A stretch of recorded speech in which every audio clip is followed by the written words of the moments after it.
Imagine if your home, a place where you should feel relaxed, at ease and safe, becomes a place where you are bullied, controlled and put down. How would that make you feel? By the time you finish watching this video, there will have been at least one incident of domestic abuse reported in Scotland. Do you know more than 1 in 4 women will experience domestic abuse in their lifetime? You can change this.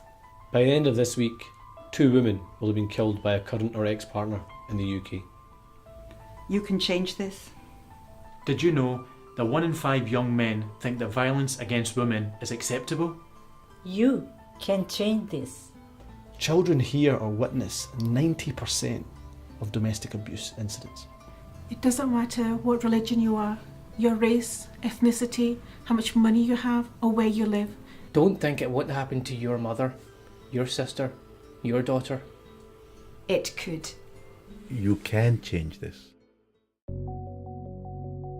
Changemakers are ordinary people like you and me, organisations and community groups who want to make Scotland a better place to live.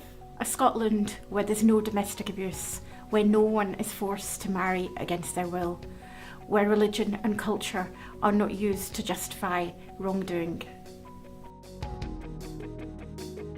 I am a change maker because I got myself out of a volatile, abusive situation. I wanted to make a change for myself and for my daughter. I didn't want her to grow up watching me crying, bleeding, broken bones, going in and out of hospital. I didn't want him touching her or harming her at all. I wanted a better life for myself and for my daughter. That's why I had to get us out of that situation. I had to protect my baby.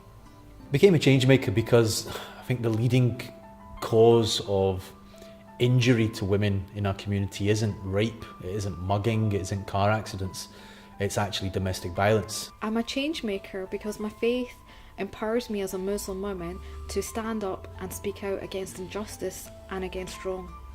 I became a change maker because this is something I totally believe in. We need to support the campaign which says that violence against women is completely wrong and it's not allowed in our society. I'm a change maker because I'm fed up listening to men, irrespective of their religion and colour and culture, when they try to justify violence against women. I chose to be a change maker because I'm a Muslim woman and I know Islam is against all forms of abuse. Abuse, of course, doesn't simply manifest itself in the relationship between man and wife. It can sometimes come from extended family members, and as a change maker, I want to bring this to the forefront. People need to understand that abuse can come from all angles. Well, I choose to be a change maker because my father inspired me. My father's a change maker and he has 5 daughters, and I've seen my father never treat them any different, in my opinion, from his sons. The reason why I chose to become a change maker is because I'm actually getting married in June. I don't understand why people would want to be violent against their partner. I mean, they took an oath. I chose to become a change maker because I'm passionate about international development, and I sincerely believe that the only way of achieving sustainable development right around the world is we put women at the heart of that strategy. I'm a change maker because we've learned from Islam how to treat women's rights with due respect. There is a conspiracy of silence that exists within our communities, and of course there are those men within our community who pervert and who distort verses of the Quran in order to justify violence. The important part of being a change maker is that you're contributing to making this world a better place.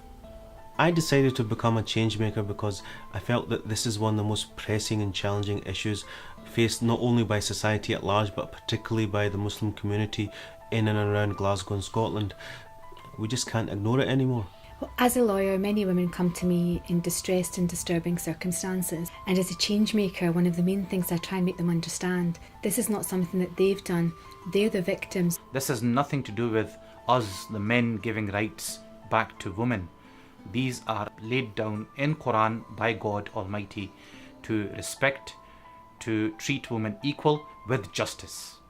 I am a change maker because I have seen the devastation and the effects of violence against women in families and communities, and also it is against my Islamic faith.